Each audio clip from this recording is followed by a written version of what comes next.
counter, no. Zelda is your shoulders, my dots. Remember, I have pink hair. Come on. Oh wow, this is pathetic.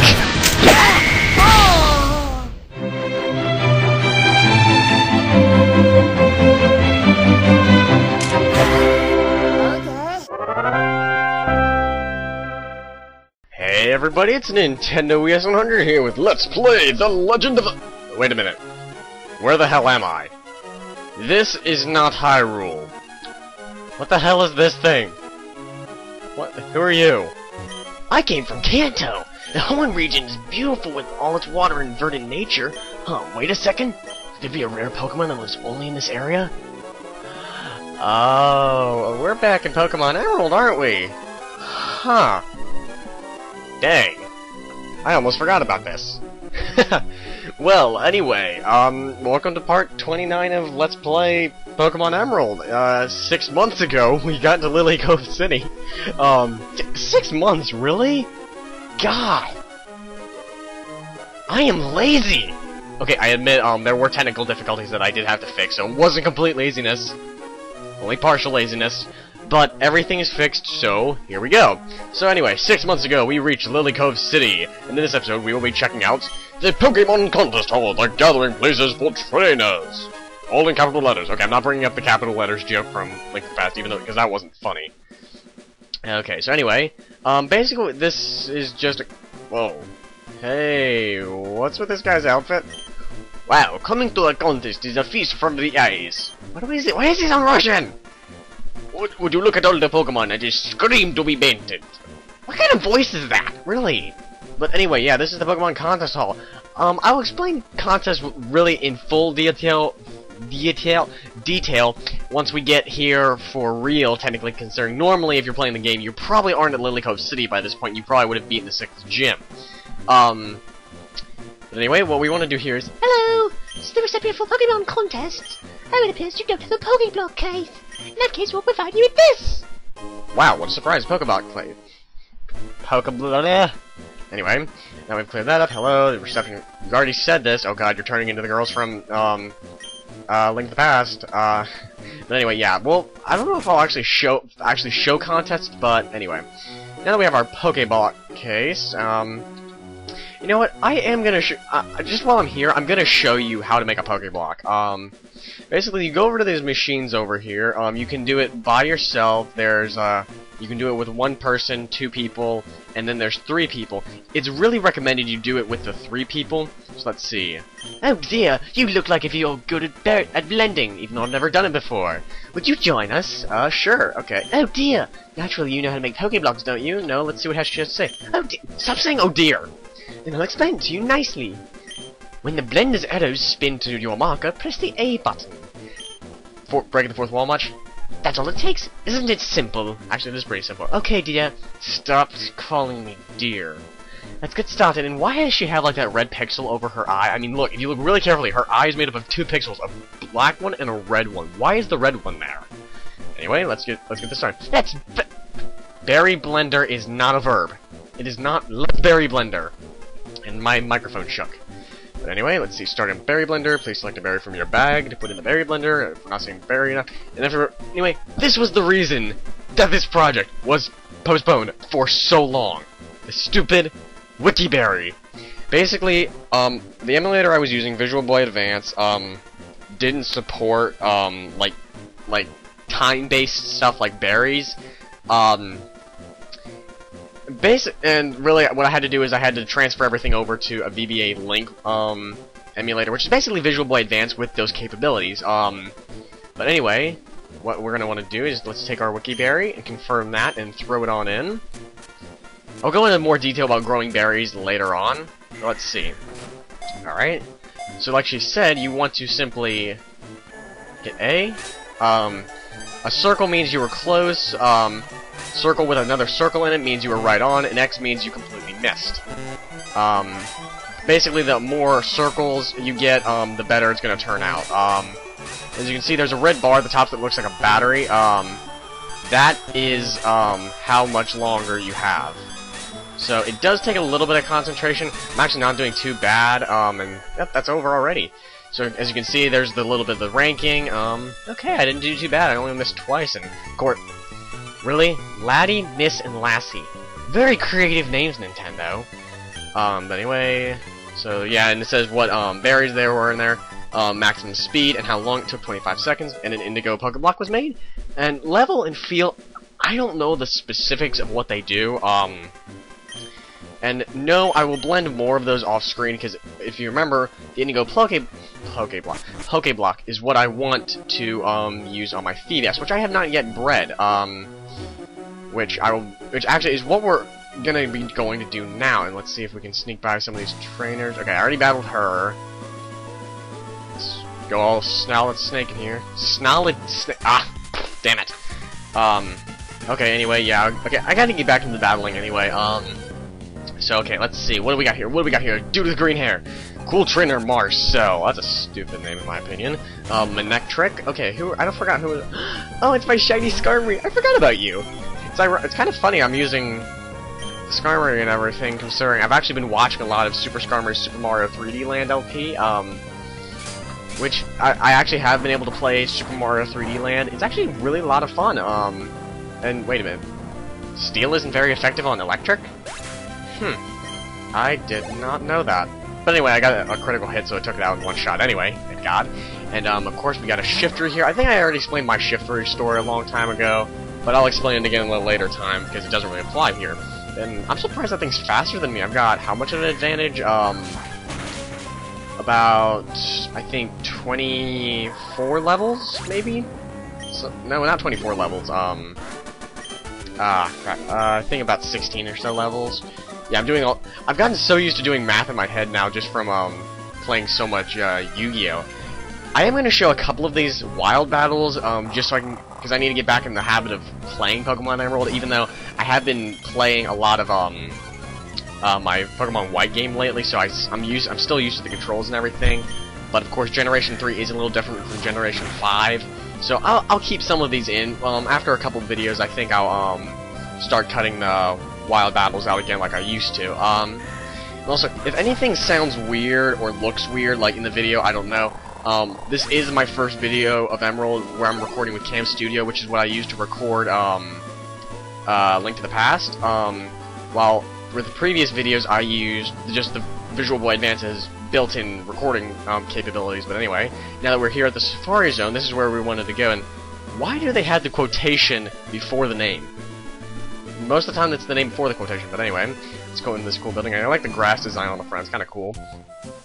So we want to head over here, and random chairs that we can walk over the back. Probably looks kind of funny, because my character probably would technically be like just walking over that. And okay, another random pixel to point out. Why is that pink pixel right there? It's on both corners of this reception thing. Anyway, let's just go over here. Welcome to the Safari Zone. All you can catch for just 500 Poké$. Would you like to play a Safari game? So anyway, the Safari Balls, you get 30 Safari Balls. Safari Balls, they basically have the same catch rate as a Great Ball, and he's, like he says here, we'll let you know when the game is over. Until then, enjoy yourself. When he says your time is up, basically the way your time is determined, let's talk to this guy. Basically, you can talk to this guy if you want to leave early, and basically the way it works is, you run out of time when either you run out of Safari Balls, which very rarely happens unless you're really going on a catching spree, or if you take 500 steps. Now, in this game, I do not believe they show you how many steps you have left. I think in the past games they did that, but there actually is a trick I can show you to get a lot of, encounters and everything without wasting your steps, but let's just show a regular encounter anyway. And yay, something completely uninteresting, a Gloom. And as you can see, there's the option to throw a ball and everything. There's also the ability to, throw a Pokéblock, which, as you can see, obviously, since, then there's also the option to go near. Basically, when you go near, they're more likely to be caught, but they're also more likely to run away. If you're familiar with, like, running legendaries in, like, other games, like, Entei Raikou in, the Johto games, it kind of works the same way, except they don't flee the first turn. Anyway, I feel like reading this for some reason. Horribly noxious honey drools from its mouth. One whiff of the honey can result in memory So gloom causes Alzheimer's, or short-term memory loss, whatever. Some fans are said to enjoy this overwhelming stink, however. I guess it's kind of like how some people like the smell of gasoline. Anyway, don't care about that. There's no reason I really caught that. It's just kind of to demonstrate. But, right here, this is actually why you need a Pokéblock case to get in here, is, they have what's called a Pokéblock feeder. Basically what you do is you put a Pokéblock in there, and it'll increase the chances of certain encounters, which I think this guy mentions right here, but I'm not gonna be able to talk to him because I'm getting attacked by something completely uninteresting. And then, okay, Anash. But there's also, with Pokéblock, when you're in a battle, let's talk to him. Oh, did you know? Yeah, I just explained that. Basically, Pokéblock, it makes the Pokemon less likely to run away, but it also makes them harder to catch, which I don't understand, really. Too bad this isn't, Fire and Leaf Green where you can throw a rock. Let's see what else, I'm just kind of curious what else we can encounter here. Anything special? Ooh, Girafarig. Funny, fact about Girafarig is its name is spelled the same forwards and backwards, which I always thought was kind of cool. Let's see if we can catch this. It's not extremely rare, but it is, it's sort of rare, and it's always a cool little novelty. Girafarig's always been one of my, I wouldn't say one of my favorite Pokemon, but it's just interesting to say the least. Like I said with the name, and also with some of the Pokemon lore, which will be mentioned right here. It's a herbivore, it eats with, while it's eating, its tail makes chewing and swallowing motions as though it were eating. And then there's a creepy looking face on the back, it's like Pac-Man if he was black. God, that was messed up. But anyway, also something I've also read about Girafarig was that, apparently if it loses its head, yeah, pretty gruesome, Nintendo, or Game Freak, whichever you want to blame. Basically, if it loses its head, there's a small brain within the tail that, with that, it can still live, which I thought was kind of interesting. I guess it's kind of like a giraffe running around with its head cut off, I don't know. I always find it funny trying to catch a Natu or something, because their sprite is about the size of a Pokeball in the game. But, yeah, and also, if you're wondering, when you run around the Safari Zone, if you're wondering why the name Safari Zone keeps coming down, I think it's just simply due to the fact that the Safari Zone is actually separated into different sections. They aren't, like, obvious sections, like, say, back in, like, the Kanto games, which you might see if I ever plan on doing, any Generation 1 or any, Fire Red Leaf Green in a future game. But I think I'm just gonna run away from this fight, because I don't really need a Natu for anything, and we can finally get to what we're actually here for, and that is a Psyduck. Now, I don't remember which... Puddles! Yay! Awesome reflections. But, yeah, we're here for a Psyduck. Now, I don't remember specifically which gender, so just to be on the safe side, I am going to try and catch one of both genders. And, ooh, there's an item there. That's interesting. And, ooh, a Max Revive. That's even better. Not too shabby, I would say. I will be showing off more of the Safari Zone at a later time, because we can't actually fully explore it at this time. If I can, there is an Acrobike section I'd like to show off, and, here we got a Psyduck, a male one, not too bad. Basically, Psyduck is the most likely thing you'll find in the water. I think in the Safari Zone, the only two things you can actually find in the water are Psyducks, and very rarely you might find a Golduck, which is the evolved form. But I think either Psyduck or Golduck will work. Either one, it really doesn't matter to me. And okay, there we got one Psyduck, so, knowing its Pokédex data, it probably says something about how it's got psychic abilities or whatever, which leads to common misconception. As it says right here, also it has no recollections of its powers, and it just is stupid. For any of you who watch the anime, of course, you know Psyduck from Misty and everything. Now, that common misconception I was talking about is, just because they mention that, it has psychic abilities, and whoa, a level 34, holy crap! I'm getting my hands on this, I bet it won't work. $5 doesn't won't work.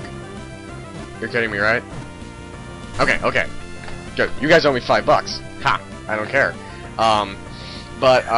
Yeah, the common misconception is that Psyduck and Golduck are water and psychic types. That is not true. They are pure water types. Wow, I caught the thing in only 2 balls. That's pretty impressive considering it's level 34. Not interested in nicknaming it because it's only for a breeding chain. So now let's also that trick I wanted to point out. You get on your Acrobike, since you can hold B and do like this bunny jump thing. That does not count against your steps, and of course you can the game counts it as a step so that it counts towards the next encounter. It does not, however, count against your steps in the Safari Zone, which I always thought was kind of cool. Now, something I know that's kind of rare in this section, but it is possible to find, and that's Wobbuffet. Of course, I'm not going to encounter one. In one of my test runs when I was practicing, like recording Cam Studio, for Pokemon Emerald, I encountered a Wobbuffet and I caught it with one Safari Ball, and it really annoyed me that I couldn't use that take. And yeah, something completely uninteresting and oddish. But anyway, okay, if we see a Wobbuffet, maybe we'll... If I see a Wobbuffet, I'm gonna catch it. I'm at least gonna try. But anyway, heading to that Acro Bike section I wanted to show you off. This guy, I think he mentions that you can't go any further, so you just want to do the hop. I still don't understand how a bike does this. Okay, don't run into trees, and... Cool, and... Oh god. No. It's my first video back on this project. I don't want to have the lighter sand. Not again. Well, okay. At least I don't get random encounters in this, I don't think. What do you got to say? I'm kind of curious. I'm on a mission to find water Pokemon you don't see in the home. Why are you in the sandy area? Yeah, you better be looking for the lake. Which is it's not actually referring to that little area that I was in earlier. Yep. Okay, no random encounters in here. It's not referring to that little pond-looking area that I was talking about, well, that I caught the Psyducks in. There's another section that's got a Pokeblock feeder in the very middle, but, speaking of Psyduck, that common misconception is, Psyduck and Golduck, they are pure water types. I think the reason people get that confused is because they can learn moves like Psychic through TM and everything. I think Psyduck might be able to learn Confusion through Level Up, but they are not part Psychic type. So, just wanted to clear that up if you were confused about that. What do you have to say? I'm going to catch a lot of rare Pokemon here and trade them with my friends. There's nothing extremely rare in here unless you get your hands on a Wobbuffet. Because obviously not to is completely uninteresting. So let's see, anything else we can find? I just kind of want to use up my time. And ding dong, your time's up, your sorry, game is over. Game over, I get it, it's a video game joke.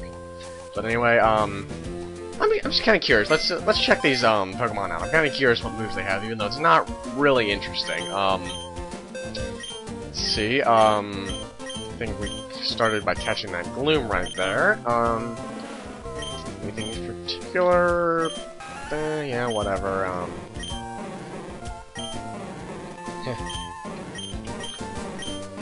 Oh, why is that so entertaining? I don't know why. Oh well. And of course, now we've got the members of our breeding chain right here. Let's see, so yeah, I don't know, let's see, I think, okay, I remember how my breeding chain is supposed to work. I explained it in a previous video, I don't feel like explaining it again. I might. Since I'm gonna try and make these videos not as long as Link to the Past, I'm gonna try and keep them like the 15 minutes like they were at the beginning of the series. Now I know this video's run a little bit over that, just mainly because I haven't cut out encounters and everything.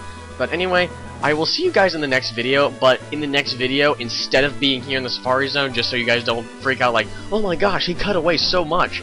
In the next video, I will be meeting up with you guys again in Mauville City, well, right outside of Mauville City, so I can start my breeding chain. So, Nintendo WS 100, we'll see you guys in the next episode. Why did I just refer to myself in the third person? Oh well.